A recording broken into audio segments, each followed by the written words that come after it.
Assalamualaikum warahmatullahi wabarakatuh. Perkenalkan, kami dari kelompok 7 Kapita Selekta Pendidikan Seni. Di sini kami akan mempresentasikan mengenai pentingnya konsep pendidikan seni yang berorientasi pada kebebasan ekspresi anak didik. Berikut adalah anggota kami.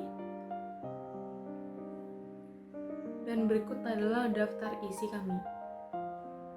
Jadi pembahasan pertama adalah pendahuluan. Jadi selayaknya cabang pendidikan lainnya, pendidikan seni merupakan cabang pendidikan ekspresi yang memiliki kedudukan penting bagi perkembangan setiap anak didik. Pendidikan seni memiliki peran penting terutama sebagai penyempurna kecerdasan setiap anak didik agar tercipta pribadi yang utuh baik secara intelektual maupun kecerdasan emosinya. Berbagai kasus menunjukkan bahwa sebagian besar guru pendidikan seni cenderung menitik beratkan pada hasil akhir dalam proses kegiatan pembelajaran seni tanpa mempertimbangkan kepekaan indrawi. Nah, cara pengajaran yang semacam ini tentu tidak sesuai dengan tujuan pendidikan seni. Karena seharusnya pendidikan seni bertujuan untuk mengembangkan pengalaman estetis anak didik yang dicapai melalui berkegiatan seni. Nah, dari hal itu muncullah permasalahan bahwa meskipun mungkin anak didik tersebut sangat terampil dalam berkarya seni, tetapi cenderung tidak mempunyai kepekaan estetis, imajinatif, dan kreatif. Demikian pula dalam kegiatan apresiasi pun anak didik hanya diberi pengetahuan teoritis, hafalan, cara berkarya seni, tetapi tidak diberikan edukasi tentang bagaimana berempati, merenungkan, merasakan, mengevaluasi, dan juga menghargai. Jika dilihat dari permasalahan ini, pendidikan seni seolah-olah adalah pendidikan keterampilan. Hal ini menunjukkan akan pentingnya penyelenggaraan pendidikan seni yang tidak hanya berorientasi pada produk, tetapi juga pada prosesnya. Di dalam artikel ini menjelaskan bahwa pada umumnya permasalahan implementasi pendidikan seni adalah tidak tercapainya kepekaan dan pengalaman estetis anak didik sehingga peran seni sebagai pendidikan penyempurna tidak terlalu berarti. Pada artikel ini permasalahan yang ada terfokus pada pendidikan seni bagi anak usia dini. Namun sebenarnya permasalahan ini dirasakan pada pendidikan seni di jenjang lain. Faktor yang mempengaruhi permasalahan tersebut diantaranya adalah kesalahan guru dalam mengarahkan pendidikan seni dan teknis evaluasi yang kurang tepat.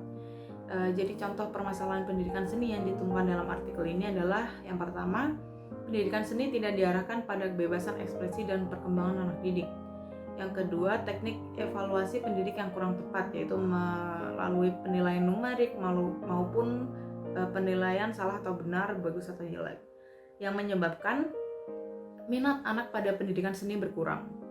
Lalu gambaran permasalahan yang ditemukan dalam artikel. Yang pertama adalah pendidikan seni tidak diarahkan pada kebebasan berekspresi dan perkembangan anak didik. Jadi dijelaskan pada artikel terkait yang memfokuskan pada anak usia dini. Pendidikan harus disesuaikan dengan perkembangan anak didik guna membantu dalam mencapai keseimbangannya. Nah, konsep ini harus dilakukan dengan penyesuaian dan diberlakukan di setiap jenjang pendidikan.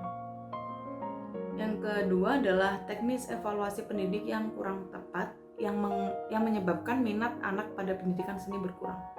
Jadi tidak jarang dijumpai bahwa penilaian menggambar masih menggunakan penilaian numerik maupun penilaian gambar baik atau gambar buruk. Hal ini akhirnya menyebabkan anak didik malas maupun tidak menyenangi pelajaran seni. Padahal sejatinya pendidikan seni sangat penting untuk keseimbangan dan perkembangan anak didik secara utuh. Penilaian pendidikan seni seharusnya bersifat lebih menyeluruh. Selanjutnya adalah konsep ideal pendidikan seni dan pemecahan kesenjangan. Yang pertama adalah ada landasan konsep yang berbasis pada anak didik.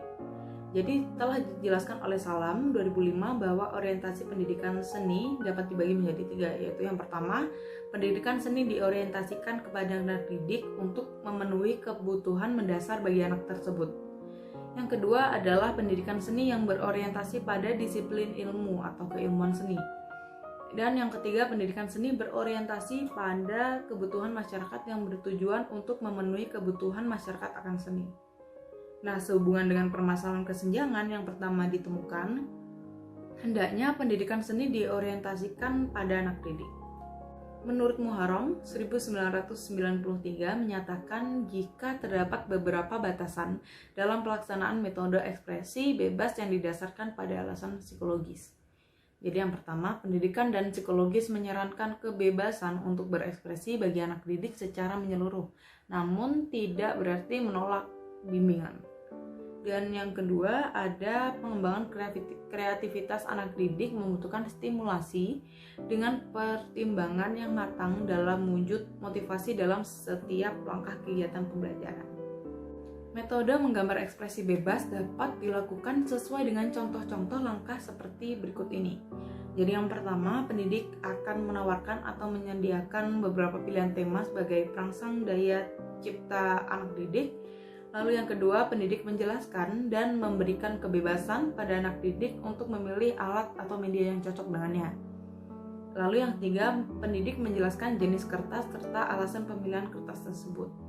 Tidak harus kertas, mungkin bisa dengan media lain.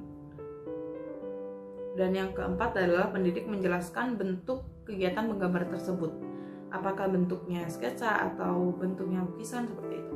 Widya Stuti 2007 juga menuliskan contoh cara atau strategi dalam implementasi pendidikan seni yang berbasis pada pendekatan kebebasan ekspresi, yakni sebagai berikut. Jadi yang pertama, pendidik akan mengawali dengan bercerita atau berdialog atau memulai pembicaraan.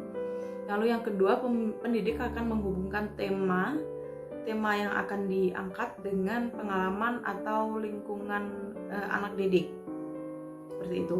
Jadi yang ketiga, pendidik akan mendemonstrasikan proses penciptaan karya seni rupa yang akan diajarkan. Dituliskan juga dalam Widya Stuti 2007 bahwa teknik penilaian guru terhadap siswa harus bersifat apresiatif, yakni bersifat menerima dan menghargai apa yang diungkapkan atau diciptakan oleh anak tersebut. Penilaian nilai yang salah nanti akan berdampak buruk bagi minat anak didik terhadap pendidikan seni itu sendiri. Penilaian karya dalam pendidikan seni harus menyeluruh mulai dari sebelum berkarya hingga pasca berkarya. Penilaian karya tersebut meliputi aspek keterampilan, sikap maupun psikologisnya.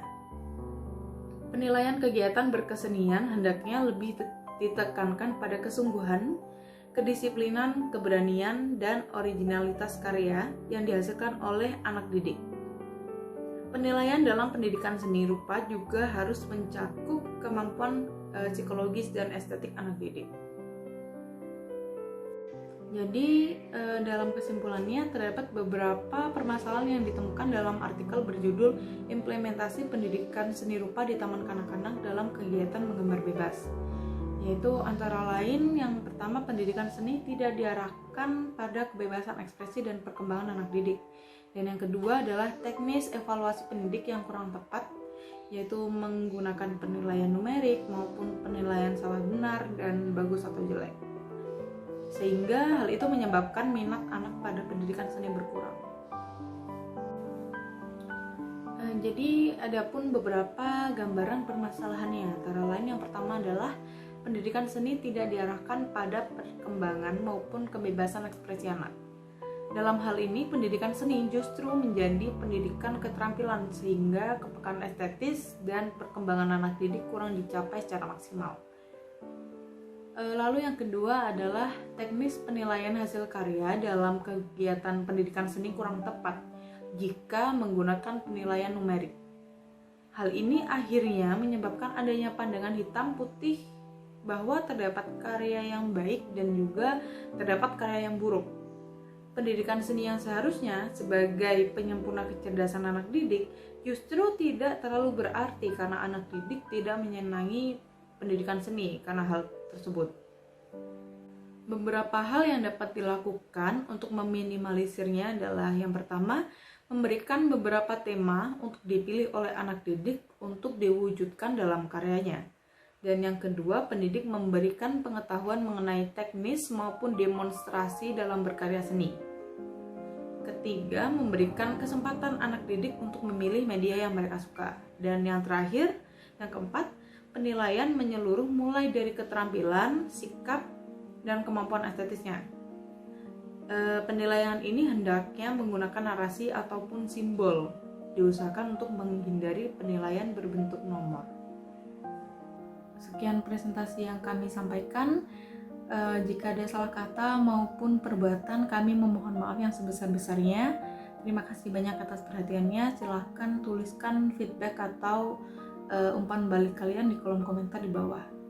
Sekian presentasi dari kelompok 7. Assalamualaikum warahmatullahi wabarakatuh.